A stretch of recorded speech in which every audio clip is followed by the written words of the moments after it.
at least 100 gigawatt of nuclear energy by 2047 is essential for our energy transition efforts. For an active partnership with the private sector towards this goal, amendments to the Atomic Energy Act and the Civil Liability for Nuclear Damage Act will be taken up. A nuclear energy mission for research and development of small modular reactors with an outlay of 20,000 crore will be set up. At least 5 indigenously developed small modular reactors will be operationalized by 2033. Shipbuilding.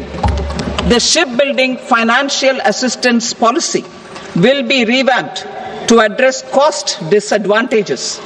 This will also include credit notes for shipbreaking in Indian yards to promote the circular economy. Large ships above a specified size will be included in the infrastructure harmonized master list.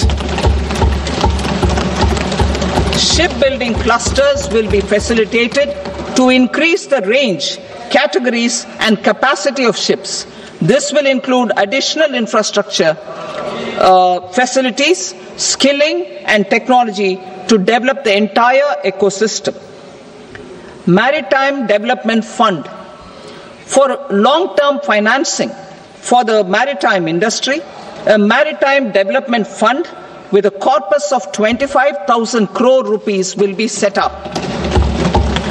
This will be for distributed support and promoting competition.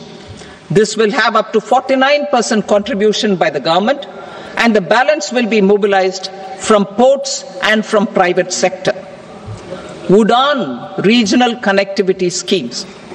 UDAN has enabled 1.5 crore middle-class people to meet their aspirations for speedier travel.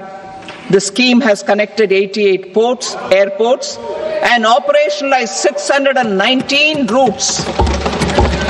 Inspired by that success, a modified UDAN scheme will be launched to enhance regional connectivity to 120 new destinations and carry 4 crore passengers in the next 10 years.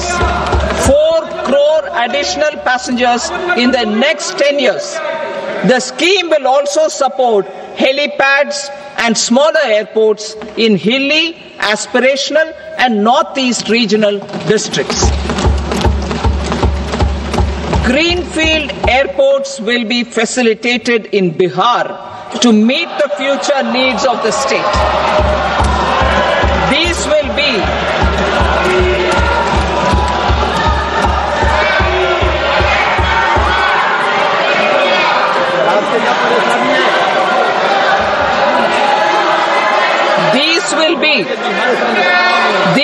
be in addition to the expansion of the capacity of Patna Airport and a brownfield airport in Beta.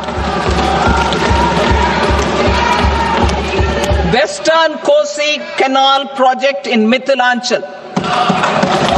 Financial support will be provided for the Western Kosi Canal ERM project, benefiting a large number of farmers, cultivating over 50,000 hectares of land in the Mithilanchal region of Bihar.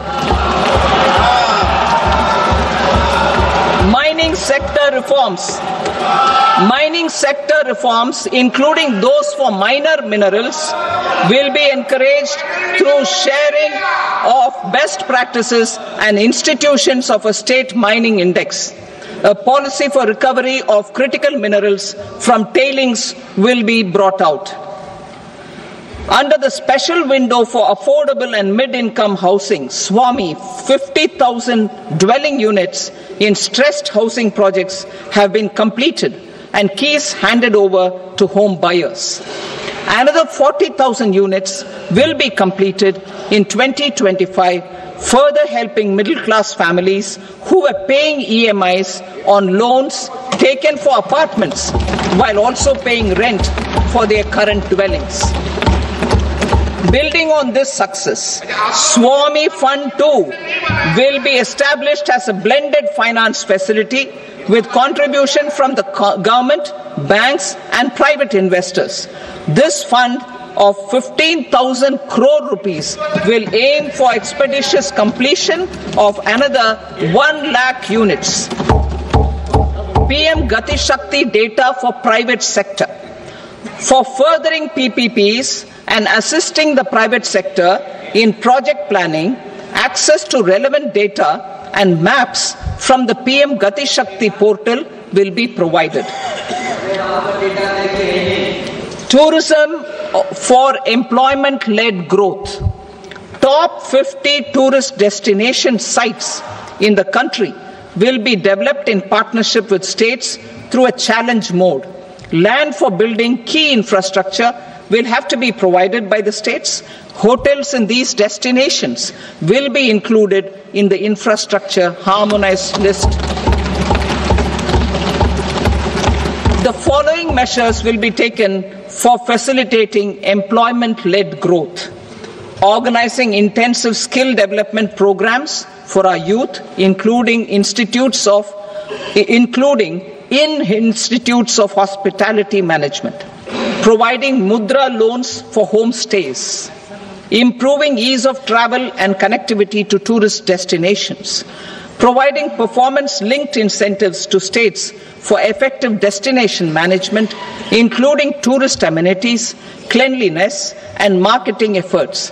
And introducing streamlined e-visa facilities along with visa fee waivers for certain tourist groups. Continuing with the emphasis on places of spiritual and religious significance, in the July budget, there will be a special focus on destinations related to the life and times of Lord Buddha. Medical tourism and heal in India. Medical tourism and heal in India will be promoted in partnership with the private sector along with capacity building and easier visa norms. Investing in innovation. To implement private sector-driven research, development and innovation initiatives announced in the July budget, I am now allocating 20,000 crore rupees for this purpose. A deep tech fund of funds will also be explored to catalyze the next generation startups as a part of this initiative.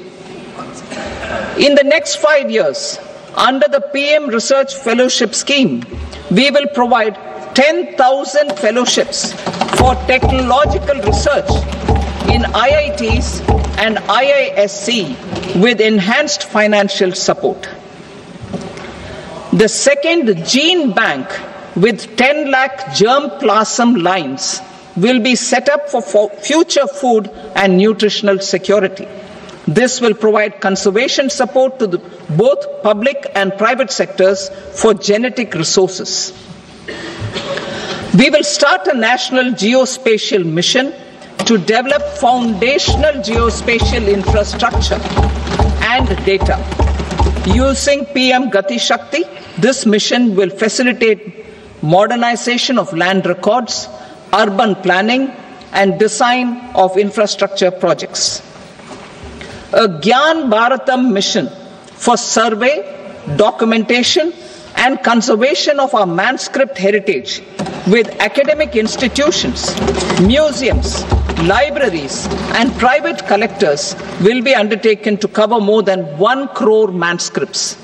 We will set up a national digital repository of Indian knowledge systems for knowledge sharing.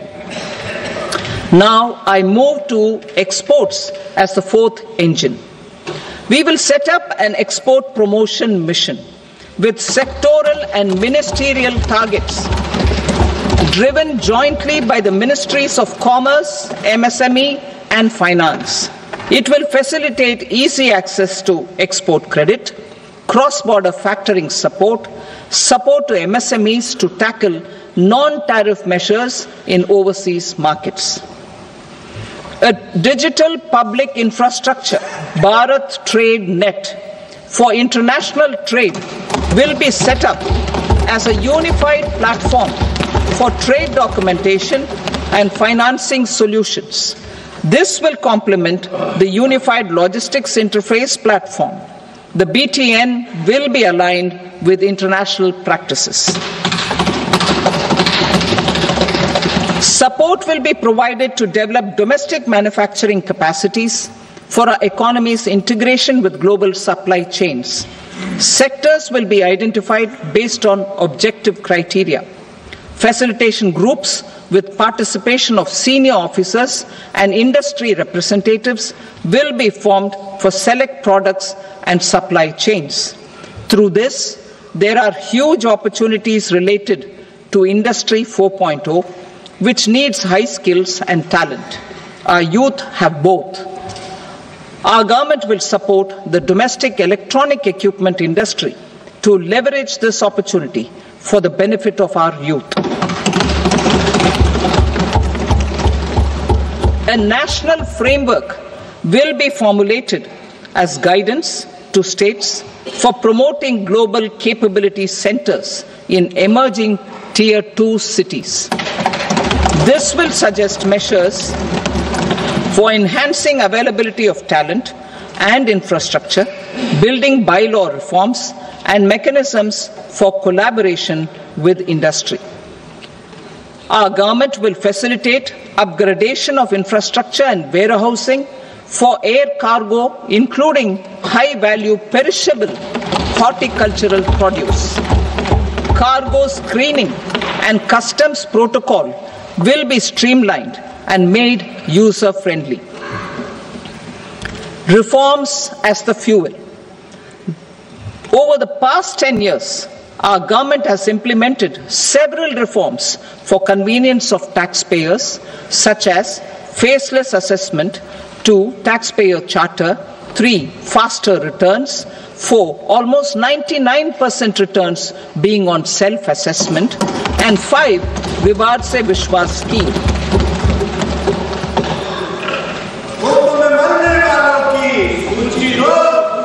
Continuing these efforts, I reaffirm the commitment of the Tax Department to trust first, scrutinize later.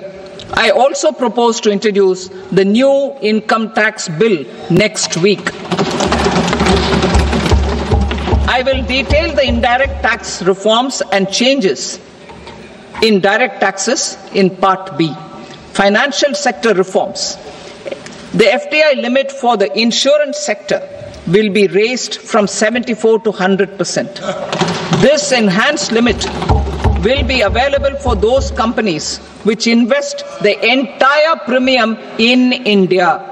The current guardrails and conditionalities associated with foreign investment will be reviewed and simplified. The services of India Post Payment Bank will be deepened and expanded in rural areas. NABFID will set up a partial credit enhancement facility for corporate bonds for infrastructure.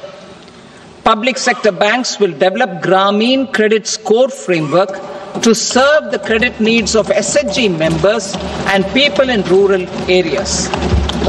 A forum for regulatory coordination and development of pension products will be set up. To implement the earlier announcement on simplifying the KYC processes, the revamped Central KYC Registry will be rolled out in 2025. We will also implement a streamlined system for periodic updating. Requirements and procedures for speedy approval of company mergers will be rationalized. The scope for fast-track mergers will also be widened and the process made simpler. As proposed in the interim budget, we signed bilateral investment treaties with 2 countries in 2024 to encourage sustained foreign investment, and in the spirit of First Develop India, the current model BIT will be revamped and made more investor-friendly. In the last 10 years, in several aspects, including financial and non-financial, our government has demonstrated a steadfast commitment to ease of doing business. We are determined to ensure that our regulations must keep up with technological innovations and global policy developments. A light touch regulatory framework based on principles and trust will unleash productivity and employment. Through this framework, we will update regulations that were made under old laws. To develop this modern, flexible, people-friendly and trust-based regulatory framework appropriate for the 21st century, I propose 4 specific measures. A high-level committee for regulatory reforms will be set up for a review of all non-financial sector regulations, certification